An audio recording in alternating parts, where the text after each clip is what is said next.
If you're thinking about starting an aquarium, you might assume the hardest part is the equipment or the water. But here's the truth.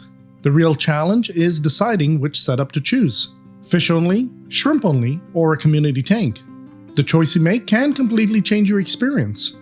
In this video, I'll walk you through the pros, the cons, the costs, and the maintenance. I'll even explain how each of these setups holds up when you're on vacation, so by the end, you'll have a clear idea of which aquarium best fits your lifestyle. Let's dive right in. Fish-only tanks are by far the most popular choice for beginners. For many aquarists, this is where the hobby begins. Unlike shrimp, which are subtle and detail-oriented, fish deliver an immediate sense of life and activity in the tank. A single betta flaring at the glass or a school of tetras darting across the tank instantly grabs your attention. When it comes to size, you can match the fish to the space you have.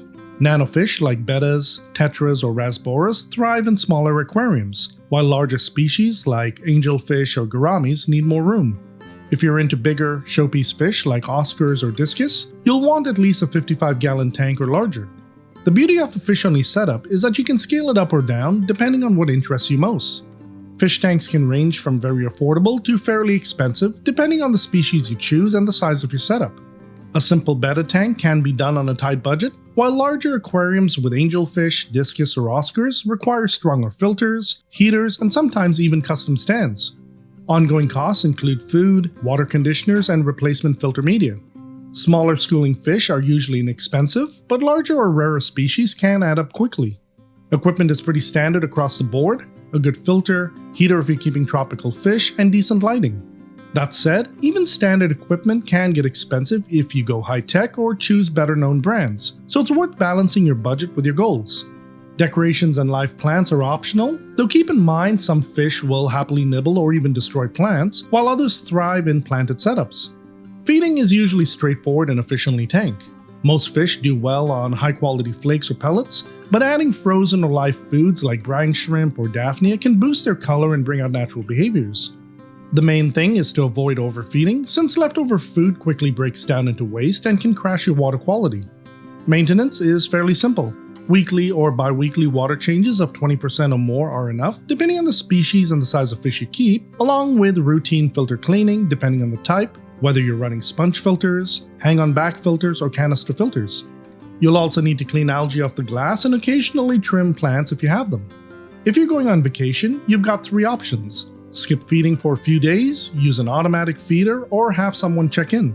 Skipping meals is fine for up to a week in most cases, but if you'll be away longer, an automatic feeder or a trusted helper becomes essential. The bottom line is, a fish-only tank gives you personality, movement, and flexibility, whether it's a small nano setup or a big display centerpiece. But maybe you want something calmer and more unique. That's where a shrimp-only tank comes in. Shrimp-only tanks are often called the quiet achievers of the aquarium world. They don't have the flashy movement of fish, but they make up for it with fascinating behavior and a level of detail you'll never get tired of watching.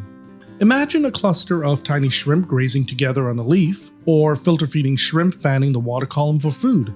Calm, delicate, and endlessly fascinating. If you're brand new to shrimp keeping, this might surprise you. Shrimp don't actually need a huge tank. Neocaridina shrimp, like red cherry shrimp, can live in something as small as 5 gallons. But here's a catch. Smaller tanks swing in parameters very easily. I recommend at least a 10-gallon setup because the larger water volume is far more stable. Patience is everything. Shrimp rely heavily on biofilm, microfauna, and overall stability. You should let the tank establish for at least 3 to 4 weeks before adding any shrimp.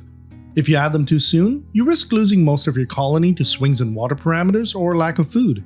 It's also important to match species to the right setup. Neocaridina are hardy and perfect for beginners. Bamboo and vampire shrimp need at least 20 gallons, strong flow, and a mature tank. Caridina and Sulawesi shrimp need precise, stable conditions. Mixing them into a Neocaridina style setup almost always ends badly. Cost varies a lot.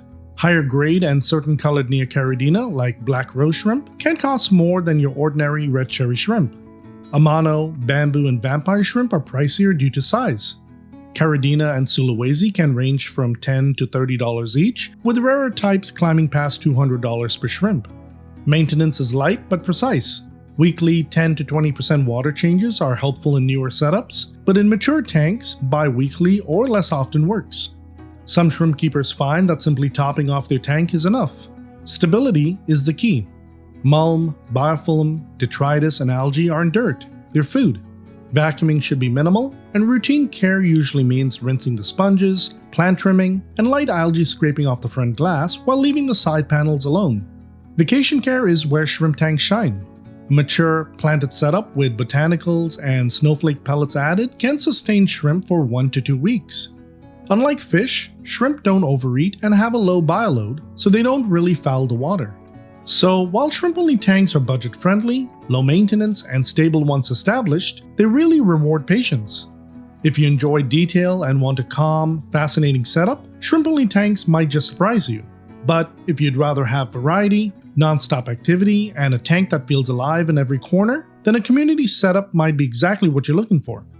Before we get into community tanks, let me quickly share something that can make a huge difference for your shrimp. I've created my own line of premium shrimp foods, designed not just to make feeding easier, but to give your shrimp the same natural variety and nutrition they'd find in the wild, keeping them healthy, active, and thriving. Let's start with the staple foods, the ones you can feed once or even multiple times a week. The first is Fuse, a carefully balanced fusion of land and sea ingredients. It blends proteins like salmon, krill, and shrimp with algae, yeast, and essential vitamins. That combination gives your shrimp omega-3s for color, antioxidants for immunity, and gut-friendly nutrients that support digestion and steady growth. In short, Fuse is an all-in-one diet that helps build a strong, thriving colony. To complement that, there's Vita. Where Fuse is protein-heavy, Vita is entirely plant-based. It's made from a blend of vegetables like carrot, spinach, kale, beetroot, pumpkin, and sweet potato. Packed with fiber, minerals, and antioxidants, Vita encourages healthy molting, natural coloration, and long-term vitality, all without fillers or preservatives. Used together, Fuse and Vita give your shrimp the same balance they'd naturally seek out in the wild. Next are the complementary foods, perfect as weekly add-ons or treats. Snow is my snowflake food, which are soybean hull pellets. When it hits the water, it expands into a soft, fluffy layer that shrimp graze on for days. As it breaks down, it also fuels biofilm growth, one of the most natural food sources for shrimp. It's high in fiber, safe to leave in the tank for a long period of time, and even works as an ideal vacation food when you're away. And finally, there's Buzz, pure, natural bee pollen granules. Buzz is loaded with protein, amino acids, vitamins, minerals, and powerful antioxidants. It gives your shrimp an incredible boost for growth, color, energy, and overall health. Even a small weekly feeding of Buzz can make a noticeable difference in your colony. The great part is, you can pick up any of these foods individually, as a 4-pack, or even as a sample 4-pack if you just want to test them out. And to make it even better, you can get 10% off when you use promo code FOREVER10 at checkout. You'll find the link in the description and pinned comment below. These 4 signature foods make shrimp feeding easy and stress-free while giving them the same balance they'd get in the wild. Stay tuned because I'll be adding even more unique foods down the line. Community tanks are where things really open up. Most people think of a community tank as simply mixing different species of fish together, and that's true. A school of tetras swimming mid-water with some corridors on the bottom already counts as a community. But you can take it further. Many aquarists, myself included, like to build true little ecosystems by adding shrimp, snails, and even species like Thai microcrabs, creating a balanced mix where every species has its own role. The biggest advantage of a community tank is variety. Instead of focusing on just one species, you get a lively display of different colors, shapes, and behaviors all in the same tank. It's like building your own living city where every corner is full of activity. The challenge, though, is compatibility. Not all fish can live together, and not all fish can be kept with shrimp. Some species that look peaceful can turn into bullies, while others may see shrimp as food. Doing your research before stocking your tank is the difference between a thriving community and a stressful one. When it comes to community tanks, size and budget go hand in hand. Larger aquariums give every species more room to claim territory and help reduce aggression, while smaller setups are best for peaceful nanospecies. A simple 10 to 20 gallon tank with hardy fish and near caridina shrimp can be set up affordably, but scaling up to a 55 to 75 gallon tank with larger shrimp or fish, rarer species, centerpiece picks, live plants, stronger filters, and premium equipment quickly raises the cost. Feeding in a community tank takes a bit more thought. Surface feeders do best with flakes or floating pellets, while bottom dwellers need sinking foods. Powdered foods can help reach everyone. The nice thing is, the food you feed your fish will also get scavenged by your shrimp and snails. But if you want to target feed your shrimp specifically, there are specialized shrimp foods, other than my own, that sink quickly and break down slowly, giving them time to graze without competition. Maintenance is similar to a fish-only tank but can take a little extra care.